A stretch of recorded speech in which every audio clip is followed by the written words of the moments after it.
Hello lovely people, कैसे हैं आप लोग बहुत अच्छे हैं और मेरी स्टोरीज का बहुत बेसब्री से इंतजार करते हैं। Thank you so much. आप लोग मेरी स्टोरीज बहुत पसंद कर रहे हैं। अगर आप नए हैं तो प्लीज मेरे चैनल को सब्सक्राइब कर दीजिए, लाइक कीजिए और स्टोरी पसंद आए तो शेयर कीजिए। आज की स्टोरी है भूतिया होटल। तो चलिए कहानी स्टार्ट करते हैं। प्लीज सब्सक्राइब कर दीजिएगा। यह बात तब की है जब मैं यानी विकी और मेरे दोस्त महेश, हम दोनों अपने दोस्त विनोद की शादी में उसके गांव जा रहे थे।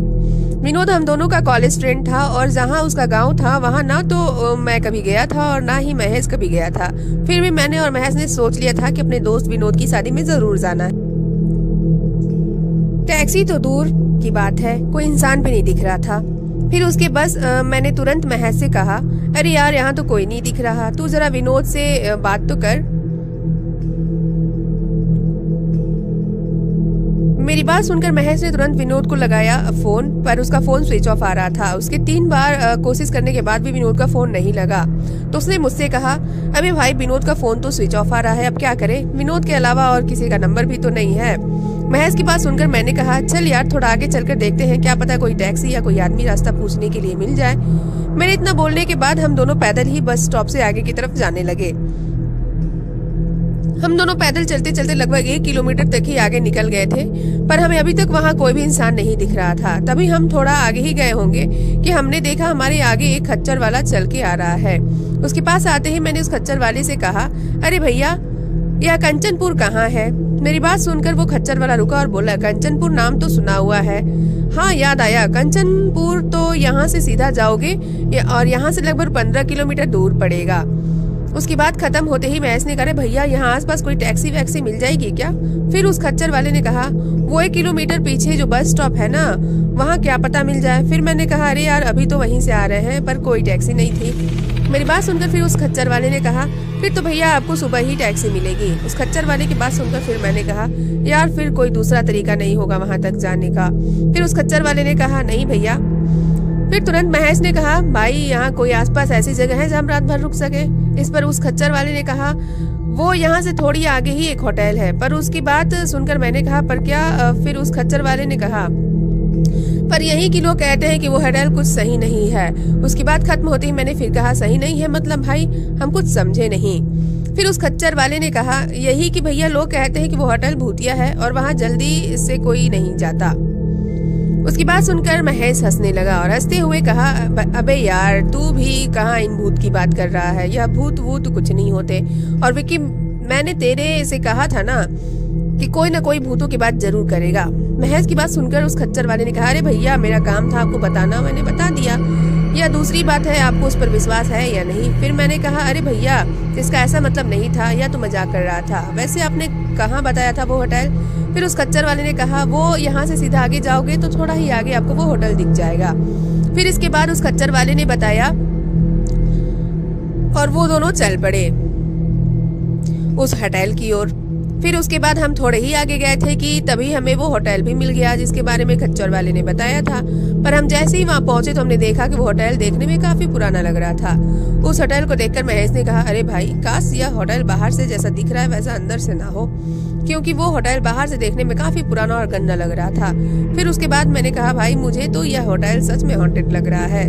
मेरी बात सुनकर महेश ने कहा, अबे भाई तू कहाँ उस खच्चर वाले की बात में आ रहा है, और चल देखते हैं कोई कमरा आज रात के लिए मिलेगा या नहीं। फिर उसके बाद हम दोनों उस होटल के अंदर जैसे ही गए तो हमने देखा कि उसे देखकर हम दोनों की आंखें फटी की फटी रह गई। अरे अरे अरे रुकिए जरा ठहरिए, अभी कहानी खत्म नहीं हुई, अभी तो कहानी शुरू हुई है। तो आगे की कहानी सुनने से पहले जल्दी से सब्सक्राइब कर दीजिए, लाइक कर दीजिए। चलिए आगे सुनते हैं।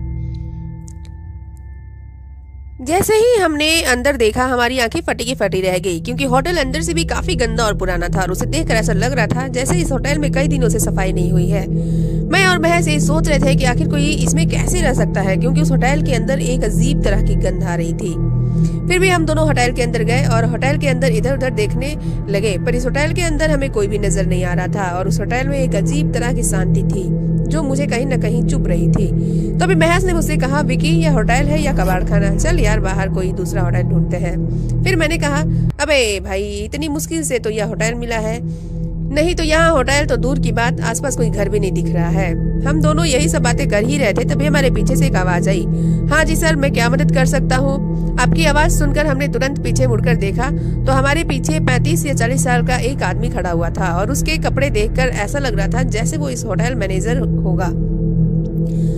फिर उसके बाद वो आदमी हमारे पास चल के आया और बोला, बोलिए सर, मैं आपकी कैसे मदद कर सकता हूँ? फिर मैंने कहा, भैया क्या कोई रूम खाली होगा क्या? मेरी बात खत्म होते ही महेश मेरे कानों में कहा, अबे भाई, इसमें सारे रूम ही खाली हैं।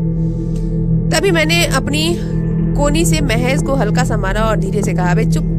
तभी उस होटल के मैनेजर ने कहा, हाँ मिल जाएगा। फिर उसके बाद उससे कमरे की बात करने के बाद वो आदमी हमें कमरे तक ले गया। फिर उसके बाद हम कमरे जाकर सीधा लेट गए क्योंकि हम दोनों काफी थक चुके थे और थोड़ी देर में हमारी आंख भी लग गई। फिर ना जाने कितनी देर बाद जब मेरी आंखें खुली तो मैंने देखा महेश बिस्तर पर उठकर बैठा हुआ था। तभी मैंने महेश से कहा, क्या भाई, तुझे नींद नहीं आ रही है क्या?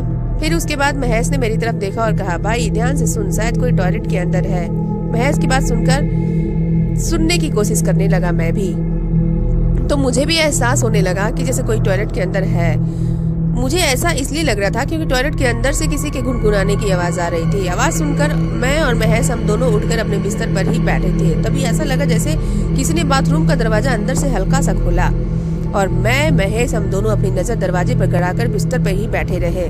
पर तभी जब बाथरूम का पूरा दरवाजा खुला तो मेरी आंखें फटी की फटी रह गई और मेरी दिल की धड़कनें काफी दुगनी रफ्तार से चलने लगी, जैसे मेरा दिल अभी छाती फाड़ कर बाहर आ जाएगा। क्योंकि मैंने देखा बाथरूम के अंदर से महेश अपना मुंह पोंछते हुए बाहर निकला और जैसे ही उसने अपने मुंह से टॉवल हटाया तो उसकी भी आंखें फटी की फटी रह गई क्योंकि उसने देखा कि मेरे बगल में एक महेश बैठा हुआ था और जो महेश मेरे बगल में बैठा हुआ था उसकी भी हालत खराब हो रही थी। पर उन दोनों से ज्यादा हालत तो मेरी खराब हो रही थी क्योंकि मुझे समझ में नहीं आ रहा था कि इन दोनों में से असली महेश कौन सा है। तभी बाथरूम के दरवाजे के पास खड़े महेश ने कहा, अबे विकी, जल्दी उठ, वहाँ से वो पता नहीं वो कौन है। उसकी बात खत्म होते ही उससे पहले जो महेश मेरे बगल में बैठा हुआ था उसने कहा, नहीं विकी, वो पता नहीं कौन है, कब से तेरे साथ है। फिर उस दूसरे महेश ने कहा जो बाथरूम के दरवाजे के पास खड़ा हुआ था, यार भाई, तू जब से सो रहा था मैं तभी से टॉयलेट गया था, पर जब वहाँ से वापस आया तो पता नहीं है कहाँ से मेरे बगल में आकर बैठ गया है।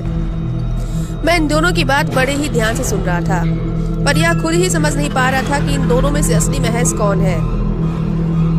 तभी मुझे याद आया कि महेश के सीधे हाथ में एक निशान है, इसलिए मैंने कहा, तुम दोनों में से जो भी असली महेश है वो अपनी सीधे हाथ की बाजू ऊपर करके मुझे दिखाओ।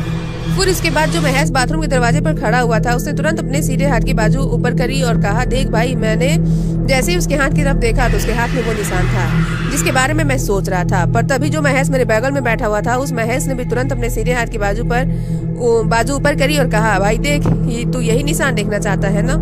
मैंने जैसे ही अपने बगल वाले महेश के हाथ की तरफ देखा तो मेरा दिमाग पूरा खराब हो गया क्योंकि इस वाले महेश के हाथ में भी बिल्कुल वैसा ही निशान था और साथ ही मुझे अब यह भी समझ नहीं आ रहा था कि मैं क्या करूं। मैं इन दोनों में से किस पर विश्वास करूं और किस पर ना करूं। इसके आगे की कहानी सुनने से पहले प्लीज चैनल को सब्सक्राइब कर दीजिए।